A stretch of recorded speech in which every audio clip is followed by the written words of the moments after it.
You are ravenous in your desire for expansion. You are ravenous in your wanting to be present in the moment, in alignment with all that you are. You so have an appetite for alignment so that in any moment in time, you can take in fully all of the manifestation in this moment that you have come to culmination about. There are manifestations around you. The car in your garage is a manifestation. And some of you like that manifestation, and some of you are embarrassed by that manifestation. But we want you to understand it's not just the things that are manifestations. Manifestations meaning evidence of ongoing vibration. We want you to understand that the emotion that you feel in any moment in time is the first, foremost, most important, most sought after, most important, biggest, most important. The most important manifestation of your lifetime is the emotion that you feel in any moment in time, because that is a manifestation. Now let's say it so that you can hear it. It's a manifestation indication. It's a manifestation indication. Let's say it even better, even more clear, even more accurate. It's a temporary manifestation evidence indication of what you've got going on vibrationally right now. It's not an indictment of who you are. It's not a punishment for who you have been. It's an indication of the mix of vibration that you got going on. And you got to understand, your life has caused you to ask for all kinds of things that you may or may not be up to speed with right now. And your emotions indicate how much you're asking and how in alignment you are with what you're asking. How wonderful is that? So when you feel blame or anger or guilt or grief, when you feel any of those negative emotions that make you say, I need to get better at this. I need to get a grip. I need to get hold of my life. I need to change some conditions so that I will feel better. We want to say to you, we want you to appreciate that manifestation, just like we want you to appreciate your gas gauge when it tells you that you're out of gas or that you're getting close to it, so that you can go do something about the replenishment process. Your emotions are your indicator of where you stand in relationship with who you really are and what your magnificent life has caused you to expand to, and what your thoughts, your words in this moment are helping you to allow or disallow relative to that. You get what we're talking about, don't you? So what we really want to say to you as we begin here is, if you can leave this gathering with one strong, solid, personal determination, sort of like a new moment's resolution. Don't wait for the new year. It's far away.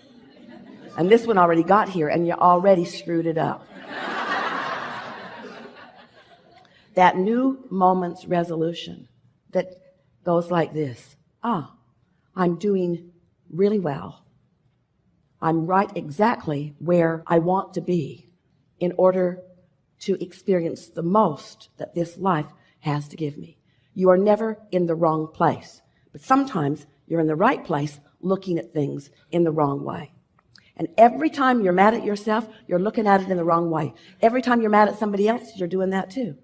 Every time you're condemning yourself or anyone else, anytime you're not in a state of appreciation, you're disallowing most of who you are in that moment in time. So we know how you must be feeling blah, blah, blah, blah, blah, blah, blah. Because there's just stuff you got to deal with. Esther said to someone that she loves more than life itself the other night, suck it up. She couldn't believe it came out of her mouth. And the reason she said it was because in what Esther saw as the most perfectly designed and orchestrated environment that is even possible upon this planet, this person was complaining about the specifics of that moment. And Esther knew there was no hope for that person in that moment. No condition could be adjusted to make it better.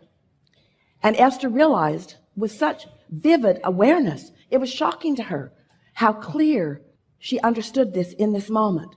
Maybe for the first time in her life, she understood what we've been going on and on and on and on and on about unconditional alignment. Because you can create the most, from your point of view, amazingly wonderful conditions, And there are going to be people around you who don't get how wonderful they are, who are still going to complain about where they are. And so, as Esther is saying to this person she loves, more than life itself, suck it up. We were saying the same thing to Esther.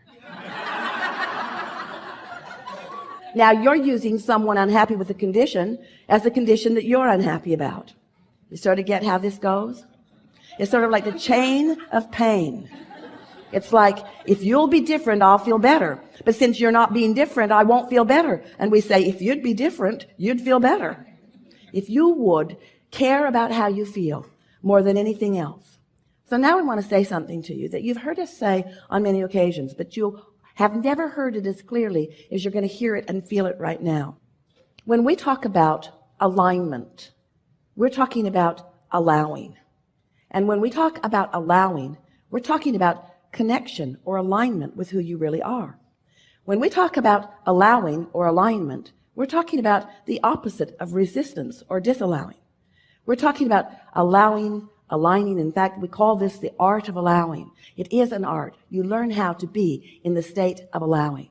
So when you understand that it's the art of allowing, it's the art of allowing who you are and what you want to flow into your experience, because you're no longer doing those things you do that prevent it.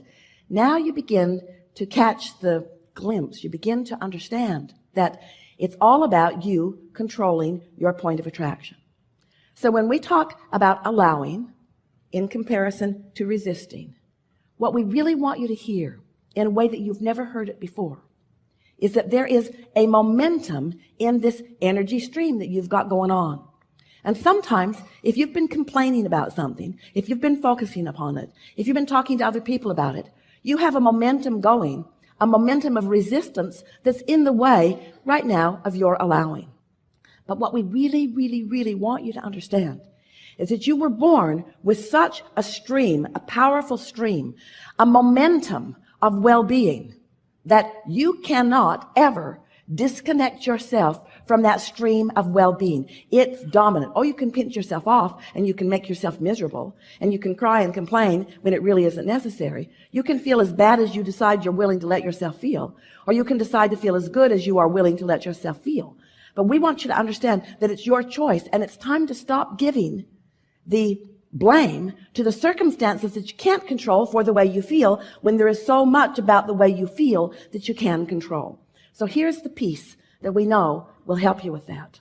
This momentum of well-being that is really who you are is the path of most allowance. Now we're going to translate that to you so that you can hear it in human terms with your "we love you so much" negative human ears. The path of least resistance is the same thing as the path of most allowance. And what that means, and people around you are not going to like hearing it from you very much, so don't say it out loud, just know it. Or say it and get ready for the trouble it will make for you. We want you to just try for a little while to practice for yourself the path of least resistance. And what that means is not putting up with conditions that detract you from your alignment. Not demanding that others change, because they're not going to change for you. If they could change, they'd do it for themselves. Don't ask others to feel good just because it feels good to feel good. Feeling good is just far too big a price that some people are not willing to pay. In other words, sometimes they've just got enough momentum going that they just can't feel good. Sometimes the circumstances just feel so big that it feels like you just can't get around it. But you can. You can every single time. And what you want to do, you want to start practicing the path of least resistance. So what that means is, let's just throw out some screwy examples. So there's a bunch of you trying to decide where to go to dinner. And everybody's got a different idea. And you've always been a sort of harmony person. You sort of are like a chameleon. You go with the flow. You don't make a big deal out of it. You're willing to go just about anywhere because you're going for the food, but you're going for the fun. And so, but they're all bickering about where they want to go and what they want to eat. The path of least resistance is to get in your car and go away from them. That's the path of least resistance. Don't stand there and ask them to be good. They're not practiced at that. They're not practicing harmony.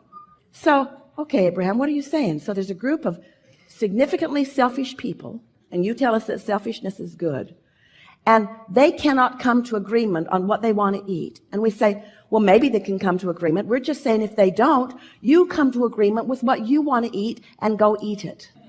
Then you say, but wait, I don't want to be alone. We say, then you're in trouble.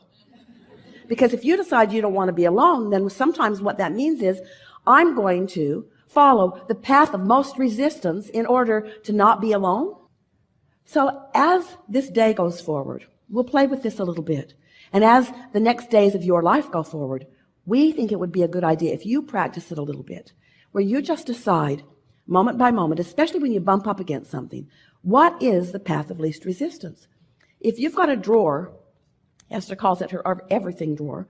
She actually has a room like that too. She actually has a room everywhere she lives, sort of like that. It's sort of a staging room. It's sort of a room where things that don't need to be tended to right now are. And she tells you, if you come to her house, don't go in that room, it can hurt you. But if you've got a drawer, and every time you open it, it frustrates you, gives you frustration because you can't find anything in it, the path of least resistance might be to clean out the drawer. To just take a little bit of time and clean it up.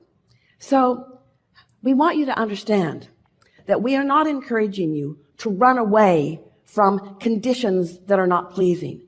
Not forever. Eventually, we do want you to clean out the drawer. But in the middle of your frustration, that's not the time to do it. In the middle of your frustration, that's not the time to clean out the drawer. You won't have your wits about you. You'll throw things away that you're going to need later. You won't remember where you put them. You'll clean it out and it'll be worse. That's why you keep not cleaning it out. Last time you cleaned it out, you couldn't find anything for a month. So what we're getting at here is we want you to find some way of discovering for yourself, because no one else can discover it for you. What is the path of least resistance here and now? In other words, what is the path of most allowing? What can I do? What can I say? Where can I be? What can I think that will allow the most of me to be present? Because you have resources of clarity and resources of knowing and resources of guidance that will give you the most blissful experience as you move through life experience. We can't even define how magnificent it will be. The orchestration of well-being on your behalf is so sublime. Every now and again, something will happen that Esther just finds so amazing. And we'll say, are you kidding? That's child's play. We're keeping your earth spinning in perfect proximity to other planets. In other words, the well-being, the orchestration, the continuation of well-being on your behalf. We want you to try to wrap your head around that and begin to understand how blessed you are and how fortunate you are and how in the right place at the right time you are and how even this problem that you want to go away is producing for you significant value if you will relax and stop railing against it. Stop condemning yourself for being in the middle of it. Stop condemning anybody else who's in the middle of it, and instead accept it as an indication of a pattern of vibration that you're working the bumps out of in order to live your blissful life experience. So did you hear what we said? Do you get it? That we don't want you anymore to try to control conditions in order to feel good. We want you to get out ahead of them. Our favorite question that anyone ever asked us and the favorite answer that we gave them, this person said, Abraham, how do you get rid of doubt? And we said, you get rid of it before it starts. You get rid of it before you get it, which was totally annoying to everyone who heard it. Because when you've got it, it's too late. Abraham, what are you talking about? Get rid of something that I've got before I've got it? You crazy ghost. How can that be? I've got it. I need to get rid of it. And we say, when you go to sleep tonight, the momentum of having it will subside.